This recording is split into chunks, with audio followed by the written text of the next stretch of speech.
and gentlemen, welcome to Medgate Today Presents Healthy Talk Show, where we elevate your journey to optimal health through expert insights and empowering stories.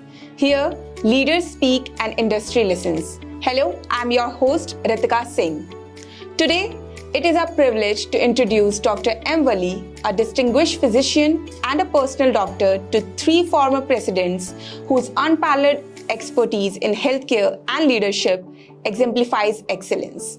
Hello, sir. It is our pleasure to have you here. Thank you, Ritika, for your kind words. Thank you, sir.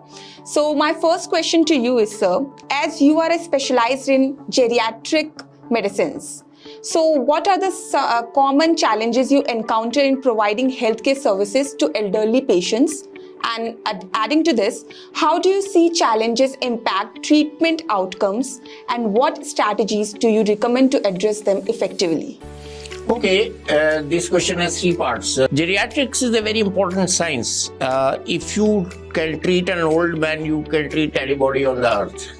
And we don't call them old people, we call them older adults. And they are probably very healthy, as the young generation of today will become after 40 years. They are healthier than that. So it's a big area, and the common denominator is that such a patient will have prostate problem, brain problems, heart problems, liver problems, intestinal problems, chronic constipation, which is an entity in itself for this age. The old patient does not have to go to cardiologists separately. It's different hospital for prostate, different hospital for neurology, different hospital for kidney problem. So we should have centers which should provide holistic care for a person who needs holistic treatment. So this is the sheet anchor of geriatric medicine. And the doses are different, and how the drugs behave with these patients, that is different. And their needs. You see, a person who has lost his wife, who is living alone, he may have some additional pampering physiology around him. And we have to do a little extra with that. So unless you have an inclination to do that specialized. So this is what we do, and the challenges are many because they are delicate patients, and their medical treatment goes on for a long time. And then their system, you have to understand. Probably they are very experienced. Sometimes I say to my juniors, they are more experienced than you as a doctor. They have seen the world more than you. So you never think that you are brilliant. You may be meritorious, but you cannot be brilliant before a person who has rich experience of life. Yeah. So my next question to you, as you have been a personal doctor to three former presidents, so how did you manage the health of three former presidents? And could you please share a memorable moment that highlighted the unique challenges and rewards of serving such esteemed persons and leaders? Oh, this was part of my career. At that time also I was seeing, other than President, all the patients of Rashtrapati Bhavan, they were very fond of me. President R. Venkataraman. President R. Venkataraman appointed me. He was fed up with two doctors.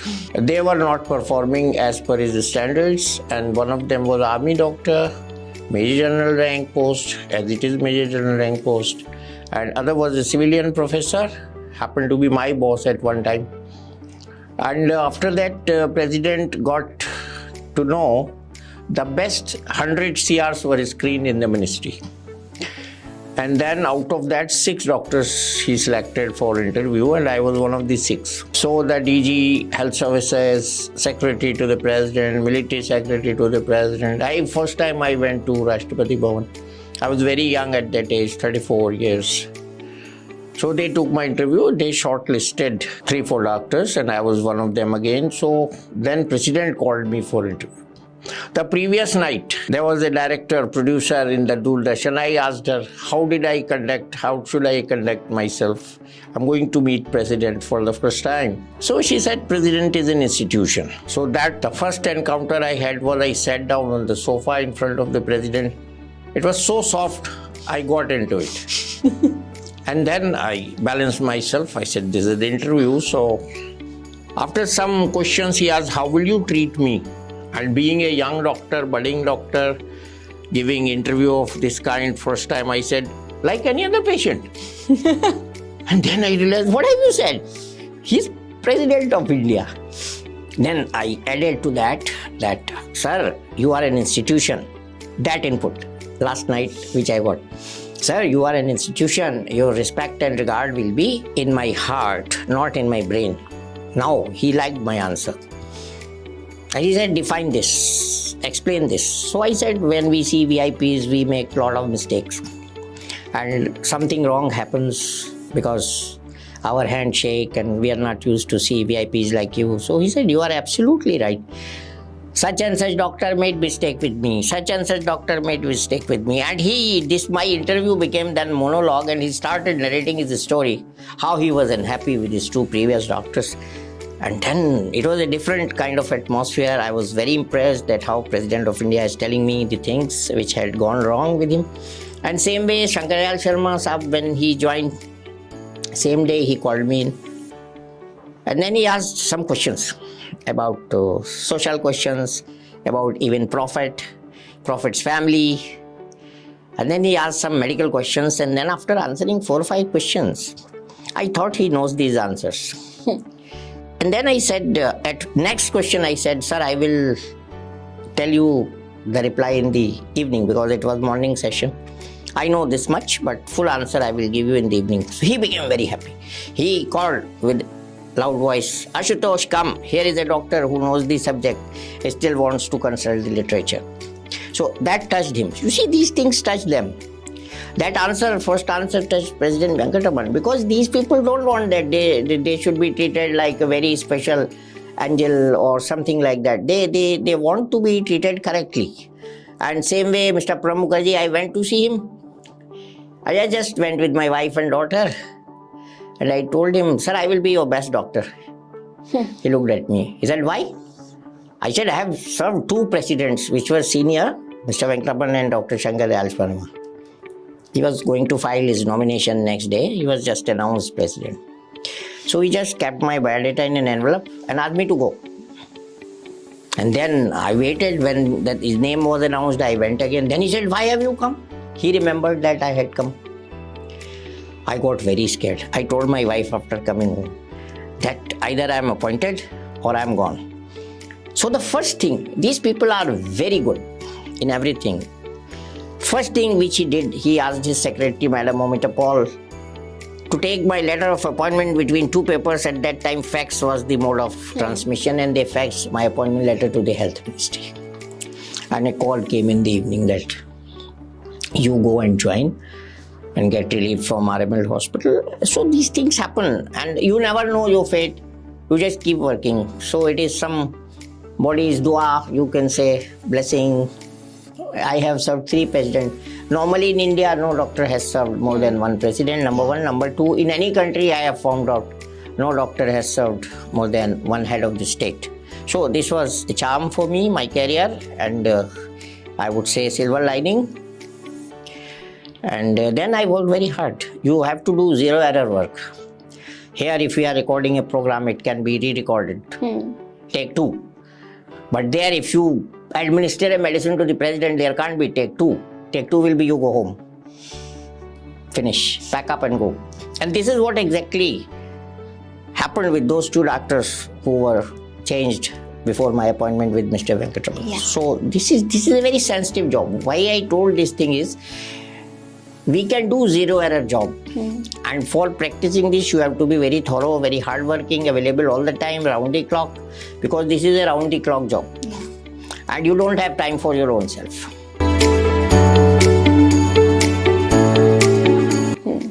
So my next question to you is that as we are the people of 1.4 billion, so what kind of challenges are countries facing and what opportunities do we see in the upcoming future? Future of the health in India is great, and one of the reasons is our services are cheapest. Number 2, future of the health in India is great because we have our own health industry. Future of the health in India is great because we have a lot of medical tourism. future of India is great because it has so many types of medical care available for poor, for middle class, for rich class, for elite, for ultra rich, for a VIP, for a government servant, for an ESI patient who just works as a PN in an office. For everybody, we have got medical services available. And our medicines are cheapest in the world. At the same time, our doctors are best in the world. Yeah. So health industry is progressing in a big way. And I have seen many media people are taking up health as their primary subject, and they're working on it in a huge way. And health tourism is great in India, and we have a lot of scope to fall ill also at the same time, because the issues which are nowhere around, we have pollution, we have poor water quality, but we manage that, and that is why you find people walking on the road. Otherwise, all of us would have died. Yeah. So that means India has a great infrastructure where everybody, rich and poor, can be treated as per his pocket. Forget about out of the pocket expenditure, and we can have treatment available everywhere, even in the villages, small towns, metropolis. And if you want international quality hospitals, we have all the best hospitals here in India, and our doctors, I will repeat, are the best there. Okay, adding to this, do you have any comment on government policies or initiatives they are taking? Government first says health is a state subject, but the central government is doing a lot. I remember when last time Mr. J.P. Nadda was health minister, after 17 years, the central health policy was revised. And as soon as he took over this time, he started doing things on the smoking prevention, tobacco cessation, and other things, 4-5 things he took immediately. And one of them was to do non-communicable diseases. Yeah. So he is aware of this subject. Even previous ministers, they were very good. And I have worked closely with Mr. Ghulam Nabi Azad, Mr. Salim Sherwani, and being a VVIP doctor, I used to have many times interactions. First interaction I had with Mr. Motilal Vora, who appointed me physician to Begum Zakir Hussain. That we have not talked. That was my first VVIP exposure. And after that, I became physician to Mrs. Fakhruddin Ali Ahmad, Begum Abida Ahmad. So these people are very wise, and they are people like you and me who keep them giving inputs. And they, before budget also, they ask from the industry, from business houses, from the pharmaceutical industry, that what they want in the budget. You know, taxes in India on medicine is very minimal. Yeah. So government, health ministry and finance ministry keeps a watch on that. You remember last time stent cost was reduced. Yeah. Now a poor man can get stent implanted. Yeah. Abbott left the Indian market. So we never mind that. If you don't want to sell cheap stents, you are free to go. But the other companies reduce the price. So now common man is so happy, he is getting stent implanted for 1/3 of the price he was paying for that. And similarly, our antibiotics and everything, anti-cancer medication is one of the very important area where the government is giving a lot of help, subsidy. And I tell you, great thing, that very expensive medicines for cancer cure, which are monoclonal antibodies and targeted therapies, are given free to poor people as well as CGHS people through the government. They don't have to spend a single penny. Wow. But nobody talks about this, how much government is doing. Yeah. This is true that our budget needs to be increased for health sector. But what is being done in such a huge country, by the time your program will be aired, the population would have increased by 2 lakhs. Yes. So this is what is happening in a country which would have otherwise been unmanageable. Yeah.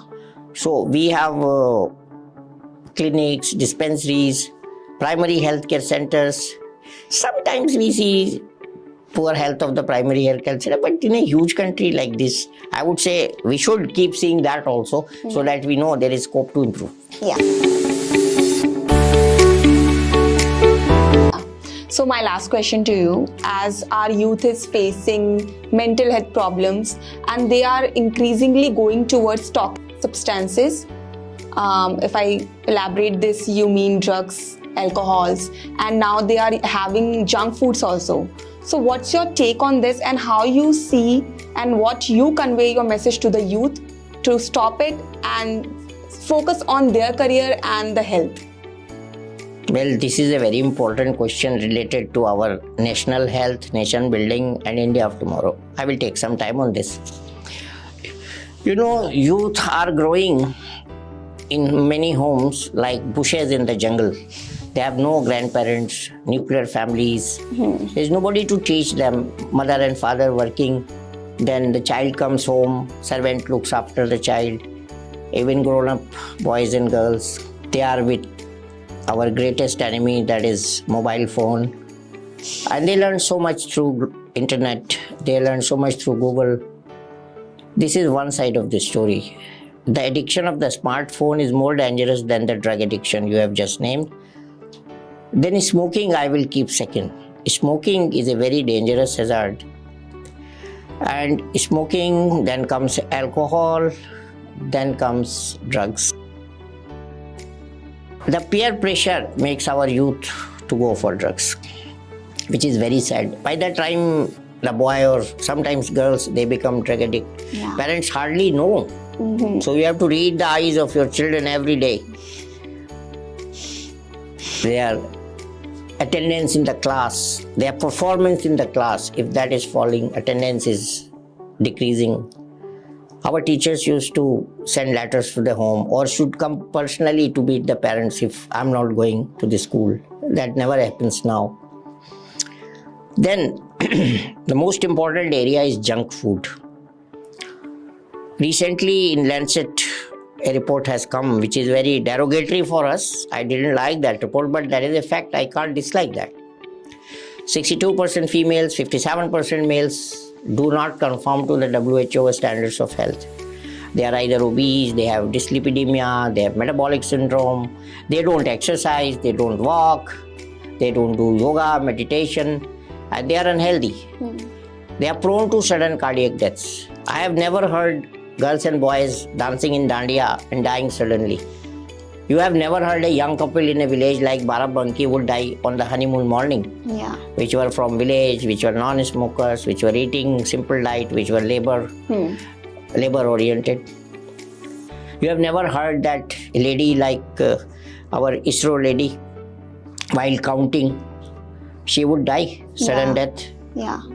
So all these things combined, what I am talking is all metabolic diseases, lifestyle diseases, and food-related diseases. That is why Prime Minister has promulgated the term yoga into the Indian arena. He declared International Yoga Day. Then he declared Mota Anaj, Shri Anna. Millets. So millets, we were eating millets in our childhood, but not knowing that we were eating Mota Anaj for the benefit. That was the homely thing, but now it is to be taken as medicine, not Anaj. Mota Anaj is a medicine for tomorrow. Service, especially in Rashtrapati Bhavan, that when I was appointed, the letter read that your post depends on the pleasure of President. So today we are doing first time of interview, and today we have very special guest, Dr. Wali, and he is as a guardian, I told, and his blessing, his good wishes with us always. And Dr. Wali, as you know, the MedGet Today magazine is for industry by the industry, and most of our readers are B2B business people. So we have many young doctors associated with MedGet Today who is aspiring a good doctor like you in future. So with your deep understanding of healthcare, please suggest some leadership skill, and what advice would give to the aspiring physician looking to make a significant impact in their career. First of all, thank you for your kind words, Afzal Bhai. It's the hard work of you and your team. I think you have kept a right name, Advanced Media Group, and because of that you are advancing, and that is the secret of your success. And good teamwork and dedication and hard work never goes waste.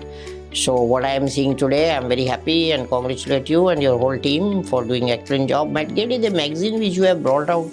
It conforms to best finishing, best printing, best international standards. Now coming to the question, you see, medical education was a science of service when we aspired for becoming doctors.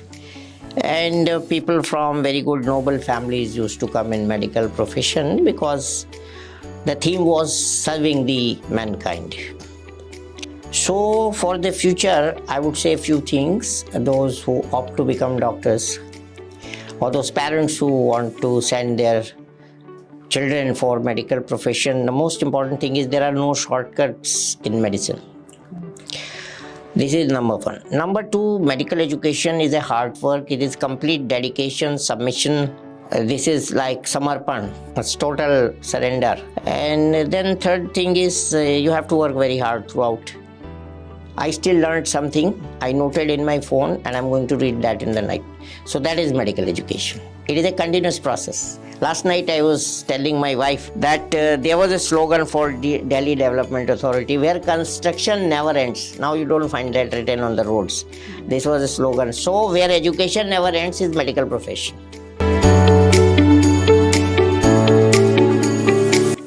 So from your this type of answer, I am taking two things. That we used to say that there are dearth of doctors in India as per WHO guidelines. Same time there are, I am saying, a dearth of teachers, medical teachers to produce the doctors. So how do you see this mismatch?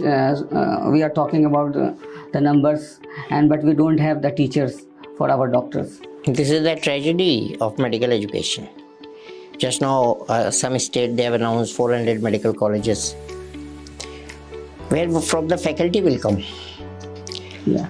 Because teaching job you can't practice. Our days teachers used to practice, but now if you are a teacher you can't practice. So that compensation is not there. So most of this teaching and what we have learned in clinical medicine was from evening ward teachings. And our seniors used to teach us. So medical education in clinical medicine is always bedside education. It is like you can't learn swimming by reading a book. You have to go in the pool. So same way you have to learn medicine in the wards, not in the lecture theatres or medical college. So this is what we have to see. So that one side evening teaching we can manage with our senior residents and all. But the senior faculty, people should incline to become teachers amongst the doctors. And there should be incentives for doing that. They should be adequately remunerated. They should be given good facilities. Their children should be given good facilities for education, so that they are just teaching medicine. They are not looking for other things.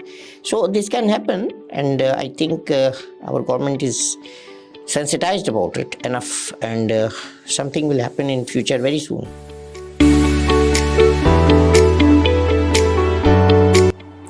So another question from your answer lastly.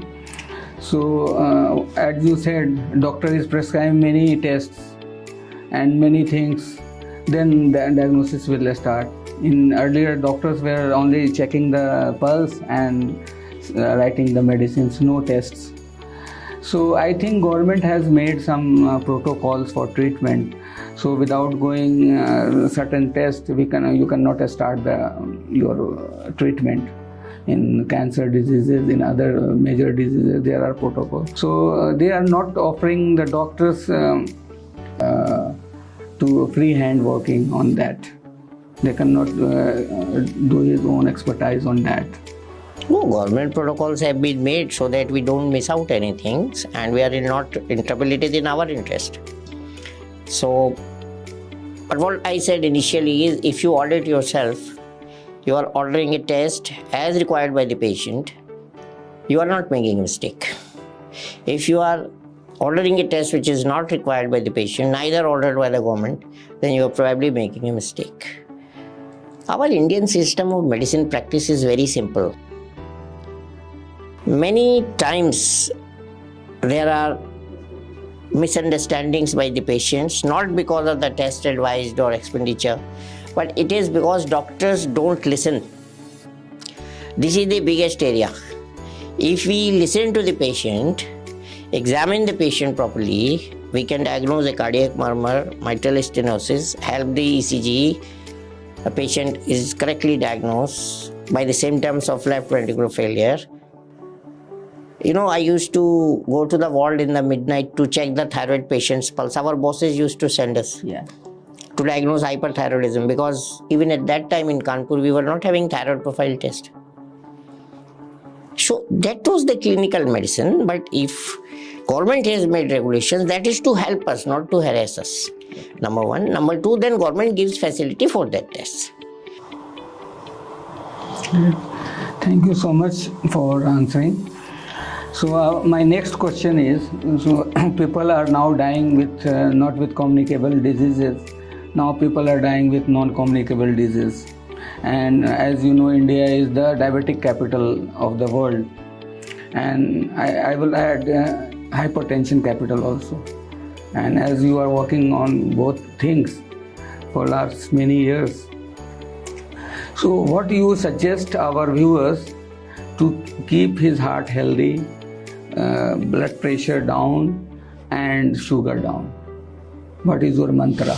Everybody knows, but nobody follows. The answer to these three questions, I'm very worried about this, and I've been seeing certain cardiac deaths, more deaths than we have lost in COVID. And cause of these sudden cardiac death is basically our food, our sleep pattern, our addictions, our carbohydrate-rich diet. And I just talked about WHO's unfit criterion for India in Lancet article. More than half people of India are unhealthy as per WHO's standards. So in a huge country like this, if the children in the villages, previously we were seeing chips packets hanged on the village walls, now I am seeing every home gets a parcel at midnight, and that is fast food parcel.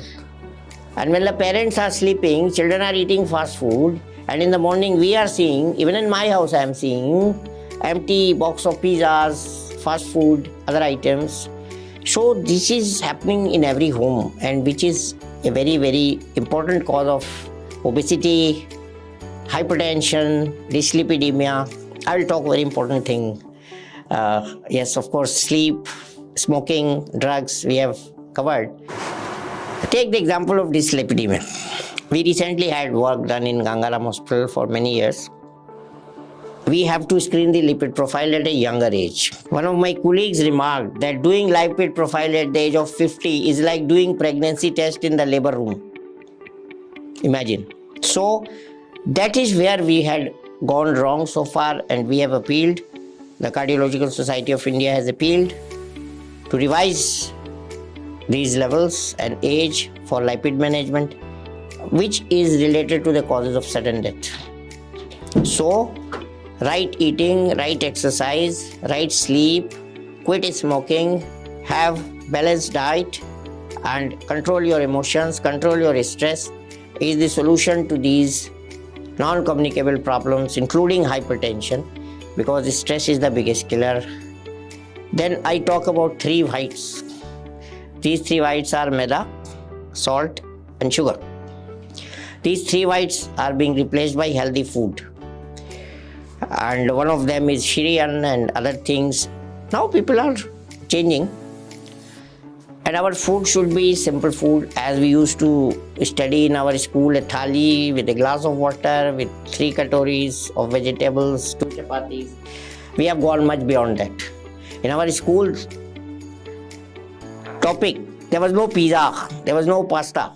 This was a thali, gharelu khana. So people have to come back, our children have to come back on the homemade recipes of the diet. Otherwise, we are going to have a very bad times. Thank you so much. So we have Dr. Wali, and he has given the insight upon all the aspects for health, for being a good health. Thank you so much. Thank you. My pleasure, and your team and yourself are working, I'm seeing for last 30 years very hard. And I wish you more progress for future. Keep doing good work.